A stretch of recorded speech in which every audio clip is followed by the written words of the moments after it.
Okay, so here we are on our Ubuntu Linux machine. I have to say that this is Ubuntu 20.04.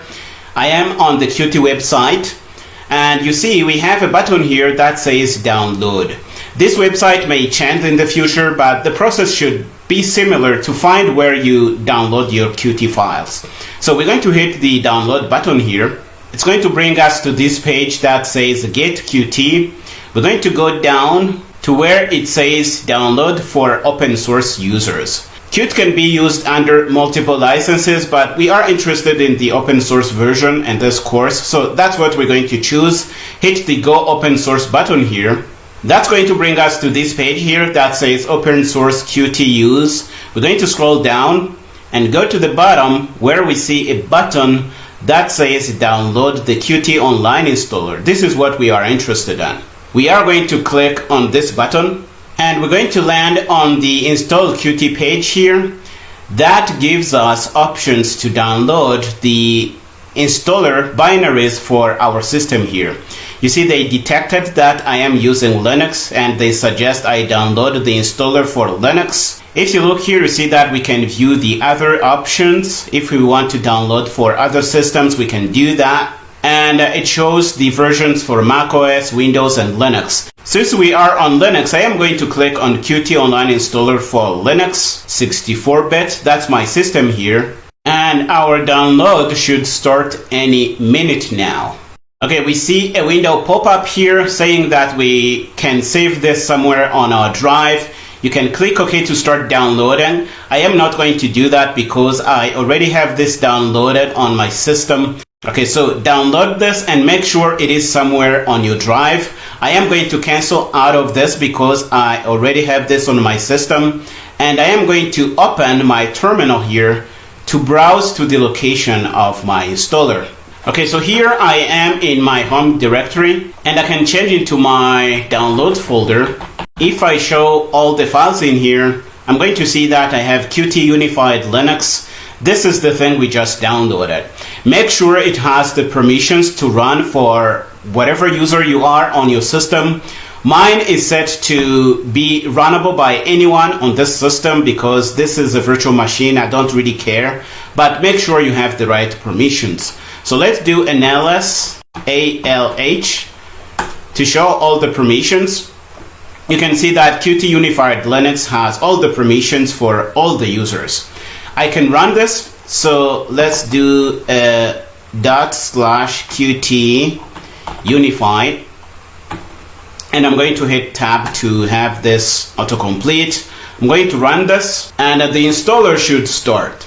I'm going to hit next, and we should be required to put in our account credentials. Right now, it is mandatory to have a Qt account to be able to install Qt on your system. So if you don't have an account created, you can create it using the sign up buttons here. And once you have an account, you can put in your email and password in here. We're going to hit next and it should log us in. Okay, we see the page here on licenses. We're going to accept this and we're going to hit next. Hit next again. It's going to prepare the information it needs for downloading. Okay, it is downloading whatever it needs. We're going to wait for it to finish. Looks like it's done. We're going to get to this page here that suggests we should send information to the Qt company about our usage of Qt. I don't want to do this. You can check this out if you want. I'm going to hit next. And I am going to choose the location where I want Qt installed. I already have Qt installed on this system, so I don't want to disturb my installation. I am going to put this in a test folder. This is going to work fine, but if you are installing Qt for the first time, you should leave this as the default. It is going to work fine. So hit next.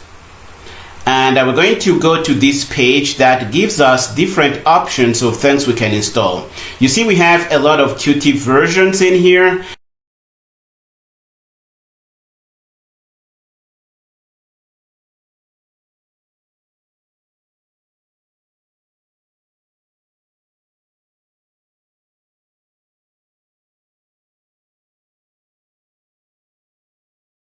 We're going to choose the latest one.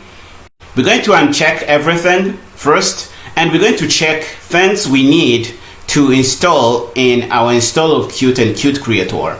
So we're going to choose the desktop kit here. We're going to choose Android because we want to be able to try running Qt applications on Android. And I think this is really it. You can also choose Qt Charts if you want to play with us. This is something I personally use a lot, but you can uncheck it. It's not going to disturb your usage in this course. If you scroll down, you're going to find an option on Developer Design Tools. I want you to look at this, and we're going to check the Qt Creator for debug symbol checkbox here. Once you have these things installed, we're going to hit the next button, and it should give us this page asking us to accept the license agreement here. We're going to hit next, and we are ready to install Qt. If we hit install, it should start installing Qt on our system.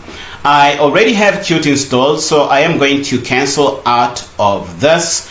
But you should wait for this to finish installing on your system if this is the first time you are installing Qt, obviously. I am going to cancel out of this, so hit yes here. And when the install is done, you should see a page like this asking you to click finish to finish the installation. You can check or uncheck this checkbox to start Qt Creator and hit finish here. Once that's done, you can open Qt Creator and actually start playing with Qt. Okay, by this time, Qt should be installed on our system. We can click on this little button here in the bottom left corner, and we should find Qt Creator somewhere here. If you don't find it, you can type in the search here. These steps obviously work on Ubuntu Linux, but it should really be similar on whatever Linux distribution you are using. We're going to click on Qt Creator and wait for it to start. Okay, now we have Qt installed and we have Qt Creator started up here. We're going to create our first QML application. We're going to hit File, New File or Project, and we're going to choose Application on the left here and choose Qt Quick Application Empty. This is what I want you to choose. We're going to choose this. We're going to name the project, so Qt Quick Test. This is the name. You can name this whatever you want, store it somewhere on your drive.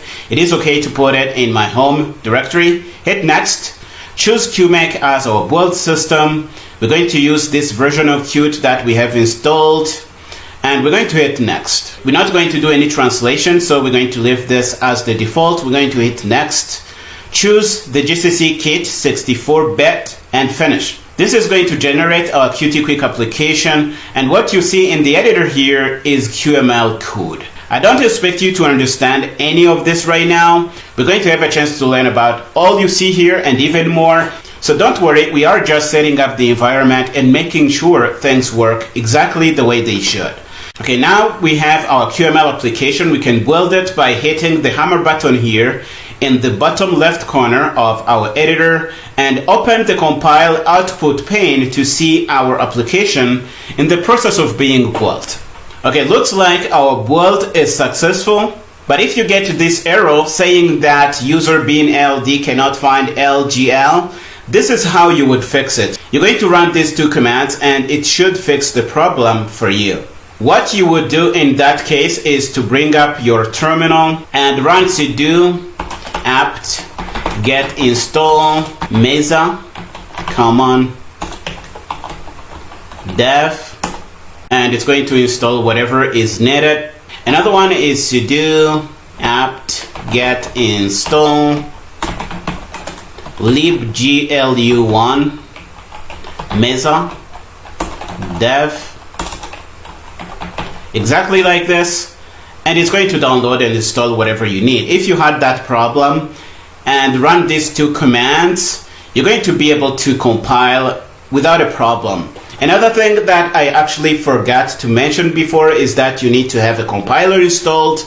We're going to use GCC in this course, so you should run GCC version like this to make sure you have GCC installed. You don't have to have this exact version like I do, but you should have GCC installed on your computer. And if you don't have it installed, it is really easy to install it.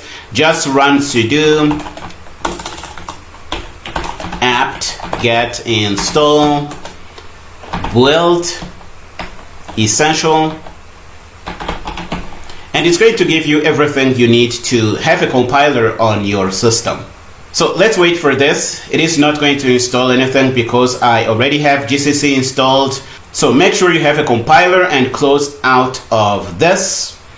And we should be able to run our QML application. So hit the green button here to run it. And look at what we have here. This is our very first QML application. And this confirms that our Qt environment is installed and working correctly on a Linux system. Congratulations, you got this right. We're going to stop here in this lecture.